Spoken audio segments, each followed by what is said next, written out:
Good morning and thanks for being with us. We start today with a story that has exploded across the political landscape, fueled by a single, powerful image. I'm talking, of course, about the incident involving Alex Padilla, a Democratic senator from California. The video of him being physically restrained and led away in handcuffs by federal agents has become a flashpoint, a moment that crystallizes so much of the tension and division in our country right now. It's more than just an arrest. It's a symbol that has been seized upon by both sides of the aisle to tell their version of the American story. This isn't just about one politician or one protest, it's about the bigger picture. How did we get here? What does this moment tell us about the state of our political discourse, the debate over immigration, and the raw, visceral emotions that are driving our national conversation? The reactions poured in almost instantly, from the highest levels of government in Washington to grassroots activists across the country. It's a story where the facts are debated, but the feelings are undeniable. Everyone has a take, and everyone believes they see the truth in that jarring footage. So today we're going to break it down. We're going to look beyond the initial shock and dig into the key takeaways. We'll analyze the political strategy, the media narrative, and what the polling numbers tell us about where the American people actually stand. We're going to peel back the layers of the spin and get to the heart of what this incident really means for the direction of our country. This is a critical moment, and understanding it means understanding the forces shaping our future. Let's get started. Let's be clear right from the start. In politics, perception is reality, and nothing shapes perception more powerfully than a compelling visual. The moment those images of Senator Alex Padilla being handcuffed hit the airwaves and social media feeds, the narrative was set.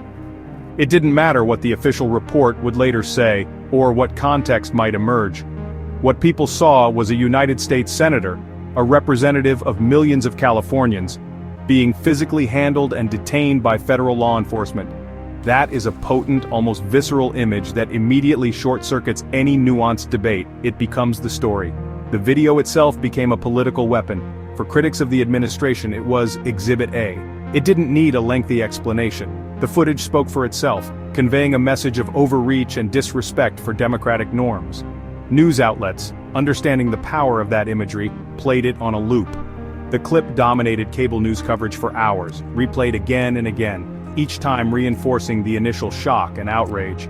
It's a classic case study in modern media. The most dramatic moment, captured on camera, eclipses all other aspects of the story, including the events that led up to it. This is a dynamic we see time and again. A single photo or a short video clip can define a presidency, sink a campaign, or launch a movement. Think about it. The photo of the lone protester in Tiananmen Square, the footage from the Edmund Pettus Bridge.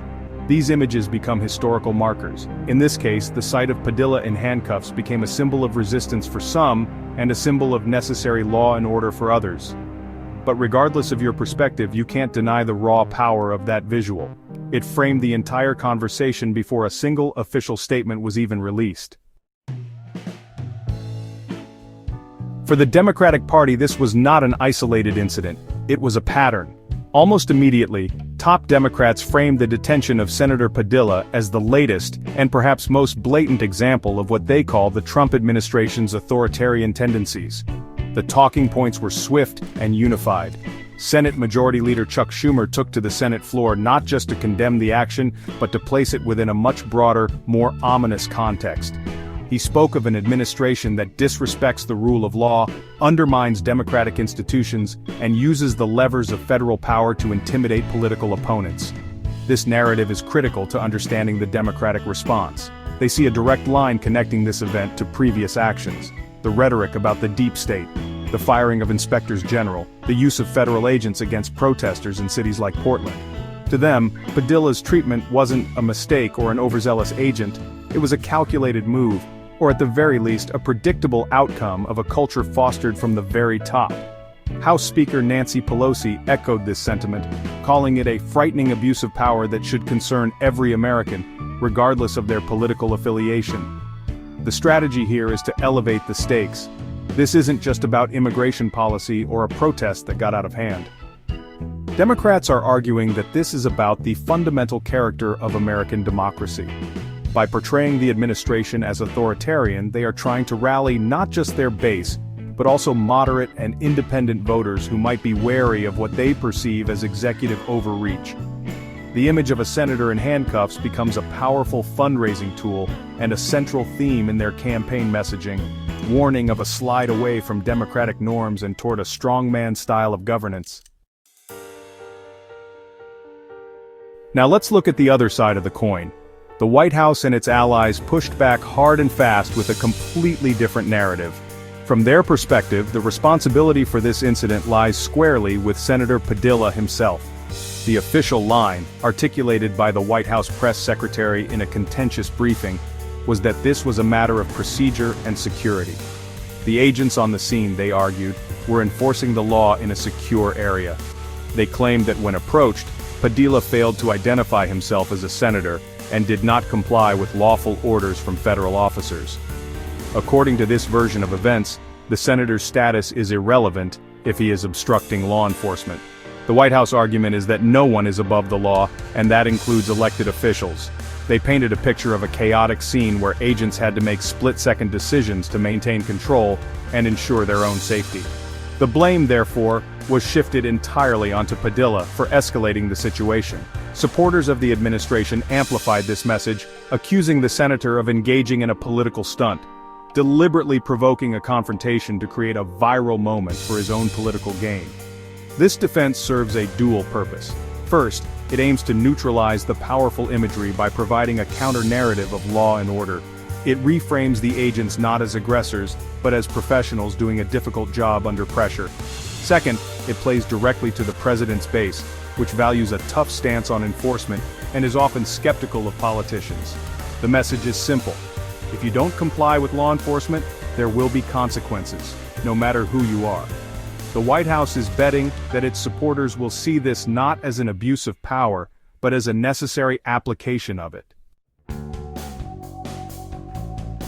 When you strip away the political spin from both sides, what you're left with is a battle of competing visual narratives. This entire debate has become a war of images. On one side you have the Democrats, who are holding up the footage of Senator Padilla being handcuffed as their defining image. It's their proof of government overreach, of an administration out of control.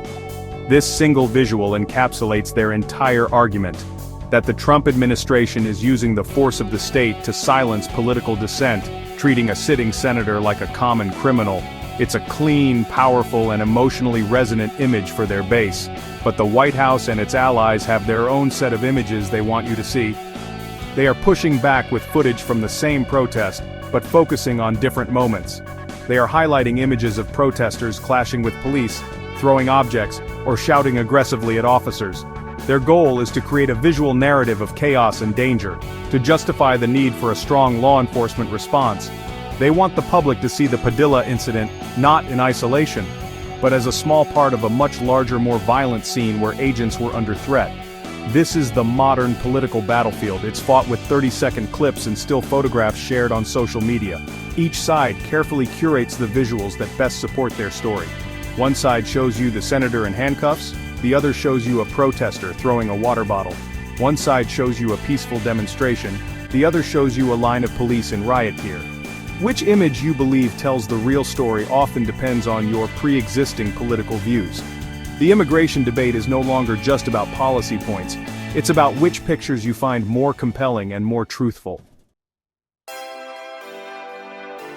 So the big question is, does an incident like this actually move the needle on public opinion?